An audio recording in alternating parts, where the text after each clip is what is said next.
Hii ni Maisha Kamili. Tutakufungulia Biblia uyaone maisha. Rafiki yetu, msikilizaji wetu, karibu tena leo, siku nyingine, siku ya Jumanne, mtu wa Mungu. Wiki inakimbia. Tuna somo zuri linalosema mke kahaba wa Hosea. Mke kahaba. Jana tulikuwa na bibi harusi. Tena mzuri. Leo tunakuja kwa mke kahaba yule wa Hosea. Basi tunapoendelea na masomo haya, na tumuombe Bwana aanze nasi. Amina. Baba yetu Mungu mtakatifu, tunalitukuza jina lako, maana wewe ni mwema, umetulinda na kututunza. Unazidi kutufundisha. Ombi letu Baba, tupe uelewa. Tuelewe sawa sana mapenzi yako. Amina. Tunakumbuka ndugu zetu wanaotutazama, wanaotusikiliza. Tunawaombea na wao wapate uelewa sawa sana mapenzi yako. Katika jina la Yesu Kristo, amen. Amina. Mtu wa Mungu, leo tunaangalia picha ya lugha ya picha ya ndoa. Ya ndoa. Ambapo leo sasa tunamwangalia huyu mke kahaba wa Hosea. Ukiambiwa zamani wazazi walikuwa wanatafutia watoto wao mke. Walikuwa wanachagua yeyote? Wanafanya utafiti, wanaangalia huyu familia hii. Kiruka njia anaweza kumletea mwanao. Wewe. Sasa Mungu anamwambia nabii, nenda kaoe kahaba. Nenda kaoe kahaba. Soma Hosea 1 mstari wa kwanza, 1 mstari wa pili, alafu Hosea 3 mstari wa kwanza. Unasema siamini. Hapo Hosea hiyo. 1 mstari wa pili. Hapo kwanza Bwana aliponena kwa kinywa cha Hosea, Bwana alimwambia Hosea, enenda ukatwae mke wa uzinzi na watoto wa uzinzi, kwa maana nchi hii inafanya uzinzi mwingi kwa kumwacha Bwana. Mstari mpaka nasoma mpaka 3 mstari wa kwanza. 3 mstari wa kwanza. Bwana akaniambia, enenda tena, mpende mwanamke apendwaye na rafiki yake, naye ni mzinzi, kama vile Bwana awapendavyo wana wa Israeli. Huko nyuma tumeshazungumza sana habari za Hosea na huyu mke wake uzinzi. Hapo hiyo picha ilikuwa inawakilisha nini? Picha Hosea na mke wa uzinzi, na ilikuwa ni picha, lugha ya picha. Inawakilisha nini? Inawakilisha Mungu na watu wake ambao walikuwa wamemtendea Mungu kama mzinzi anavyomtendea mume wake, ndio? Ndio. Au kuwa waaminifu kwake. Twende kwenye hii lugha ya Yohana, inanifunua Yohana 17. Tunamkuta kahaba mwingine hapa. 17 mstari wa kwanza.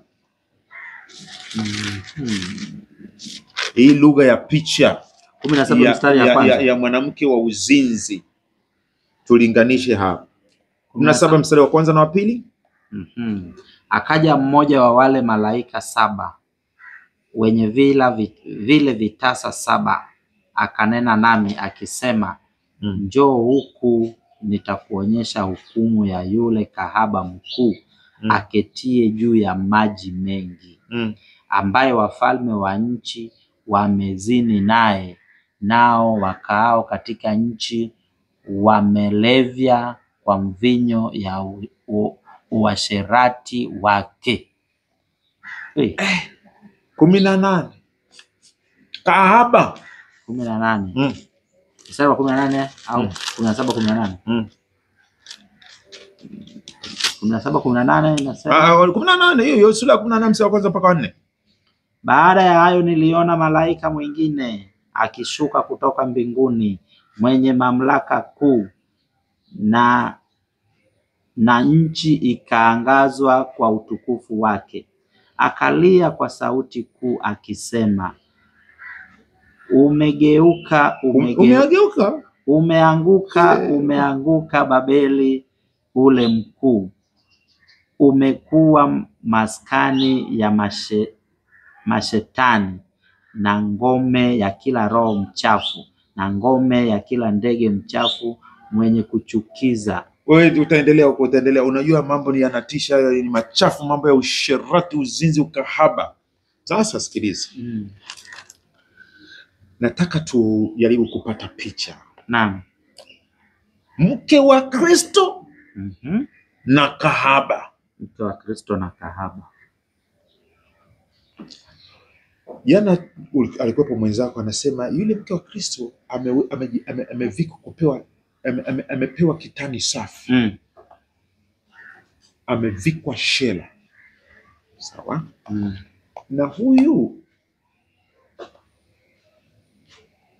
mwanamke kahaba kauchiuchi. Soma Ufunuo 17 mstari vizuri pale. Amekaa kikahaba. Amekaa kikahaba.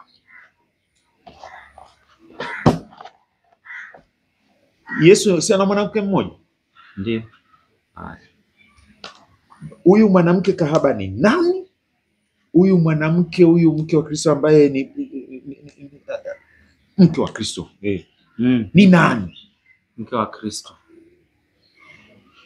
Mke wa Kristo ni kanisa au watu wake. Na huyo kahaba? Kahaba ndiye huyo mke. Ni mke huyo mke kama mke wa Hosea. Yaani vipi hiyo? Vipi? Mke wa ana wake wawili au ana mke mmoja, lakini huyu mwanamke amegeuka kuwa kahaba. Huyo mke wa Kristo ni kahaba? Amekuwa kahaba. Yes. Okay, unafikiriaje mpaka umejibu kwa ujasiri sana kwamba huyu Babeli, huyu mwanamke huyu kahaba ni mke wa Kristo lakini aliyegeuka kuwa kahaba? Unasimamia wapi? Yani natamani uninani hapo ili nijue nisemeje sasa kutoka hapo ni. Mke wa Kristo ambaye anakuwa kahaba, siku ya jana tuliangalia alivyochukua mwanamke. Tulitoa mfano, mlikuwa na ndugu yangu hapa, ukatoa mfano, na leo hii mtu anaenda kijijini kumchukua yule wanaitwa washamba wa kijijini, anamleta mjini, anamtengeneza, anaoga, anapaka mafuta, anakuwa mzuri kama Kristo alivyochukua Israeli enzi hizo, kama ilivyokuwa, akamvisha. Sawa, hiyo sawa. Sasa tunakuja kwamba mwanamke huyu ameanza ametamani vitu vya dunia. Hapo unazungumzia Israeli au unazungumzia kanisa? Sasa nimetoa mfano wa Israeli. Sasa kanisa sasa ambaye ni mke wa Kristo aligeuka kwa kahaba. Anageuka kwa kahaba kwa kuacha maelekezo ya Kristo, anatamani maelekezo. Hapo patamu. Mimi hapo hiyo sio mara kwanza kusikia kitu kama hicho, lakini mimi inanitatiza. Maana hadithi ya uchumba mpaka ndoa mpaka matatizo inavunjika kwa sababu ya uzinzi kati ya Mungu na watu wake. Hadithi hiyo ya ukahaba hiyo inayosimama katika kitabu tuliyosoma jana juzi, Ezekiel 16. Tukiendelea na kitabu hicho hata usipohama kitabu hicho Ezekiel 36, Yesu akasema mimi nakuja na mwarobaini. Nataka nikomeshe uzinzi. Shida ni moyo. Unajua swala ni moyo. Akasema baada ya kwamba nitawashughulikia, maana kwa sababu ya ule uzinzi, akasema nitawatawanya, mtatoka humu ndani. Hamtafanya uzinzi wenu, mtaenda kwa wanaume wenu. Akawatawanya kwa mataifa. Akasema na nitafanya kitu ambacho alikuja kukifanya. Anasema nitawatoa 24. Ezekiel 36:24. 36, nami nitawapa ninyi moyo mpya. Nami nitatia roho mpya ndani yenu. Nami nitatoa moyo ule wa jiwe ulio ndani yenu, ndani ya mwili wenu. Nami nitawapa moyo wa nyama. Baada ya mabadiliko haya,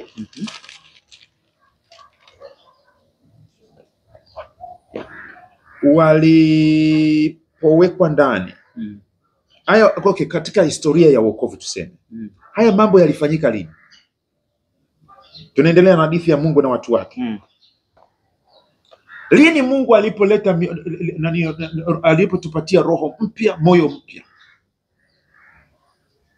Roho mpya, moyo mpya tumepewa siku ya Pentecost. Baada ya Kristo kuitoa damu yake, kutusafisha na kutosha. Kuna hadithi yoyote au simulia yoyote kwamba yule mke aliyesafishwa, aliyeoshwa na Mungu, katika Ezekiel anasema nitadili na uasi wenu, nitavunja vinyago vyenu, nitawageuza muweze kunitii, sasa sheria yangu nitaweka ndani yenu. Sasa unataka uniambie huyu mke wa Kristo huyu aliyepewa kitani safi, ndio lugha ya Ufunuo hiyo, akageuka amekuwa kahaba?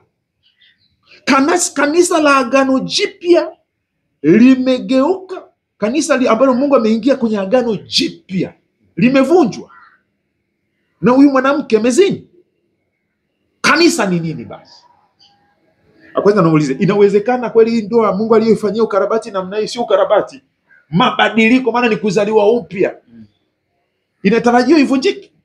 Hapana, hatuna matarajio. Je, Mungu anaweza kudivorce kanisa lake alilonunua kwa damu yake na akatoa Roho Mtakatifu apate kuliongoza katika wakati huu anasubiri kuja kulichukua? Inawezekana. Inawezekana. Linaweza kuwa divorce. Anaweza kawa kanisa tunamaanisha nini basi? Kanisa tunamaanisha watu wa Mungu au watu wa Mungu, taasisi, dhehebu, dini? Kanisa nini? Ili tuangalie na kahaba na ni nani. Kwa muktadha wa somo letu na swali lako, kanisa ni mimi na wewe. Kwa kifupi, mimi nakubaliana na wewe kwamba kanisa ni mkusanyiko wa watu walioitwa kutoka kwenye uzinzi wao huko, kutoka machakani. Wengine walikuwa wanavuja damu, ulikuwa hatufai, ila tukaitwa na sauti ya upendo wake ili tuwe watu gani? Wa Mungu. Kuwa watu wa Mungu inamaanisha nini? Kuwa waaminifu kwake, kuwa mke wake. Hawa sisi tulioitwa ni baada ya ile ndoa ya kwanza, agano la kwanza kuvunjika.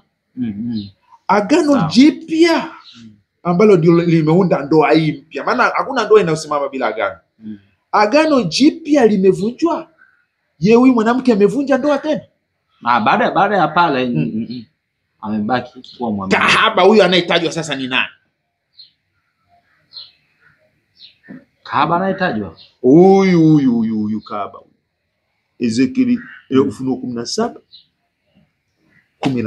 ni nani? Mimi kahaba huyu anayetajwa anaweza kawa mtu aliwahi kuolewa na Kristo. Huyu ni nani basi? Mtu yeyote ambaye atakataa maelekezo au maagizo ya Mungu. Sasa kuna kitu fulani ambacho mimi nasema kitatusaidia sana ili tuweze kuzielewa hizi lugha na tusalie waaminifu kwa Kristo. Katika kitabu cha Ufunuo sura 14